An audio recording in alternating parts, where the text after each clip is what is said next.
श्री हरिवंश हमें अपने कर्मों को सुधार लेना चाहिए, क्योंकि हमने यदि बुरे कर्म किए हैं तो हमें उसका बुरा परिणाम मिलेगा ही मिलेगा। इस जन्म में केवल ब्याज बहुत थोड़ा और शरीर छोड़ने के बाद बहुत बुरी गति होगी। यदि हमने बहुत बड़ा पाप किया है, जैसे व्यभिचार, मांस खाना, शराब पीना, हत्या करना, झूठ बोलना, तो हमें हर कर्म का अच्छा और बुरा परिणाम भुगतना ही पड़ेगा। इसलिए हमें ध्यान से अपने कर्मों को करना चाहिए। कोई गलत कर्म न बने, इसका विशेष ध्यान रखना चाहिए। होगा कैसे ये कि हम अच्छे कर्म करें, बुरे ना करें? नाम जाप आप करोगे तो नाम जाप आपको गलत कर्म करने से रोकेगा, और जब आप गलत कर्म करने छोड़ दोगे तो आप धीरे धीरे अच्छे कर्मों में लग जाओगे। इसलिए नाम को पकड़ो, भगवान के नाम में बहुत सामर्थ है। चलिए आज दो लालची किसानों के बारे में बताते हैं। दो भाई थे, दोनों किसानी का काम करते थे। उनकी गृहस्थी किसानी के कार्य से चलती थी। उनके पास दो बैलों की जोड़ियां भी थीं। उन्होंने सोचा कि एक बैलों की जोड़ी से उनका काम चल जाएगा, वे दूसरी जोड़ी कुछ धन प्राप्त करने के लिए बेच देंगे। एक दिन बैलों के व्यापारियों को पता चला कि गांव में दो किसानों के पास बैलों की एक सुंदर जोड़ी है, वो जो बेचना चाहते हैं। व्यापारी उन दो किसानों के पास आए। उन्होंने 12,000 रुपये में उनसे बैलों की जोड़ी खरीदने का सौदा तय किया। उन व्यापारियों के पास पैसों से भरा एक थैला भी था। संध्या का समय था, तो व्यापारियों ने, ध्यान से सुनिएगा, तो व्यापारियों ने उन किसानों से एक रात उनके यहाँ रुकने का आग्रह किया।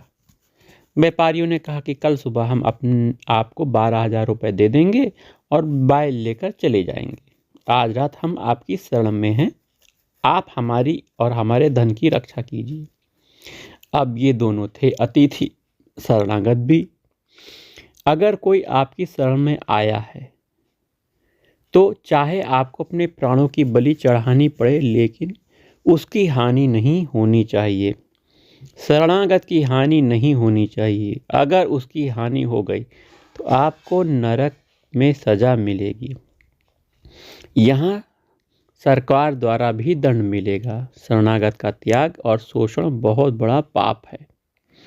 वहीं उन किसानों ने रात में उन व्यापारियों को अच्छा भोजन खिलाया, घर के बाहर बरामदे में सोने को कह दिया। अब दोनों किसानों ने अपनी पत्नियों के साथ मिलकर सोचा कि अगर इन दोनों व्यापारियों को मार दिया जाए तो बैल भी नहीं देने पड़ेंगे, 12,000 तो मिलेंगे ही, और इनके थैले में रखे हुए और भी पैसे हमें मिल जाएंगे। देखिए कितना लालच था। भाव सर्वनाश करने वाला है इन लोगों का, क्योंकि वे दोनों उनके शरणागत और अतिथि हैं। एक महत् पाप है यह कर्म। यह तत्काल लोक परलोक दोनों को नष्ट कर देता है। यह पाप तुरंत प्रभाव दिखाता है। उनके हृदय में हत्या करने का पूरा विचार बन गया। उनकी पत्नियों ने उन्हें पहले लाश गाड़ने की व्यवस्था के लिए कहा। उन किसानों ने कहा, बगल में हमारे गन्ने का खेत है और हम दोनों व्यापारियों को मारने के बाद एक ही गड्ढे में गाड़ देंगे। हम उन दोनों के नाप का गड्ढा खोदकर अभी आते हैं। अति शीघ्र गन्ने के खेत में जाकर गन्ने को काट कर गड्ढा खोदने लगे और खोद भी दिया। दैवी योग से उनके पड़ोसी को उसी समय सोच लगी। उसने सोचा, बगल में ही गन्ने का खेत है, यहीं शौच कर लेता हूँ। पहले से के समय में शौचालय तो भैया हुआ नहीं करता था। लोग गांव के बाहर खेतों में शौच के लिए जाते थे। अब वह गन्ने के खेत में गया। उसने उन दोनों किसानों को बोलते हुए सुना, क्या इतने बड़े गड्ढे में 2 लाश आ जाएंगे। उसे लगा कि यह दोनों रात में क्या योजना बना रहे हैं। वह चोरी छुपे उनके नज़दीक गया। उसने उन्हें आगे बोलते सुना, कहीं हमसे कोई पाप तो नहीं हो रहा। इस पर दूसरे ने कहा, अरे उसके पास हजारों रुपए हैं जो हमें आसानी से मिल सकते हैं। तुम क्या पाप पुण्य के बारे में सोच रहे हो? हम दोनों को इसी गड्ढे में गाड़ देंगे, परेशान मत हो।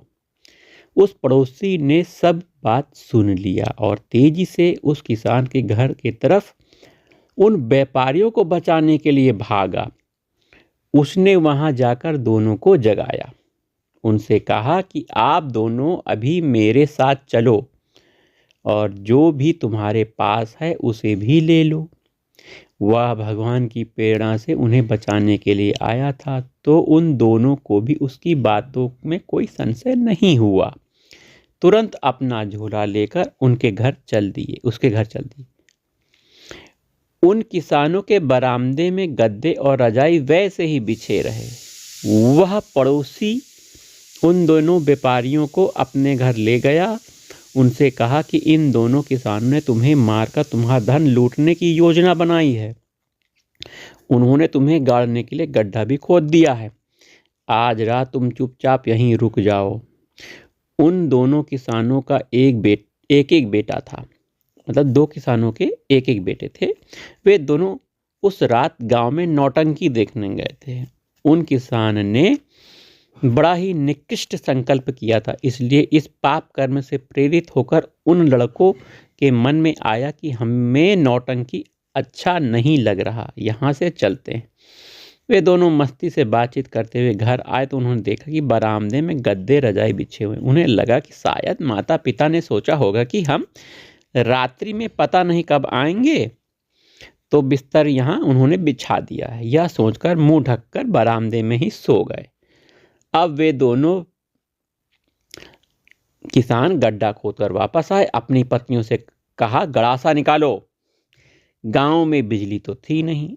अंधेरे में उन्होंने दोनों को सोते हुए को हत्या कर दी और गद्दे समेत ले जाकर गड्ढे में डाल दिया। जब उन्हें गाड़ कर वापस आए तो उन्होंने पैसों से भरा थैला कहाँ इसके लिए उन्होंने जिसके लिए साजिश की थी उसे ढूंढने लगे। उन्हें लगा कि उन्होंने पैसे गद्दे समेत गाड़ दिए हैं, तो उन्हें जाकर वापस गड्ढा खोदा। देखा कि दोनों सौनी के पुत्र के हैं। अब तो ना चिल्ला सकते थे और ना रोक सकते थे। सुबह होते ही उनके पड़ोसी उन दोनों व्यापारियों को लेकर उनके पास आया। कहा कि तुम तो बड़ी ही सुंदर योजना बना रहे थे इन दोनों को मारने और इनको लूटने की, लेकिन प्रभु की कृपा से यह दोनों भी सुरक्षित हैं, इनका पैसा भी सुरक्षित है। उसने जाकर पुलिस में शिकायत की। उन सभी को सजा हुई, उनके पुत्र भी मारे गए। अपने शरणागत का अहित करने का सोचने मात्र से आपका सर्वनाश हो जाएगा। अपने शरणागत को धोखा देने की वजह से उन दोनों किसानों को दंड मिला, उनका पूरा जीवन बर्बाद हो गया। यही नहीं, अपने शरणागत के साथ छल करने वाले को इस संसार में कष्ट सहने के बाद नरक में सजा भोगनी पड़ती है। राधा वल्लभ श्री हरिवंश, श्री हरिवंश, श्री हरिवंश।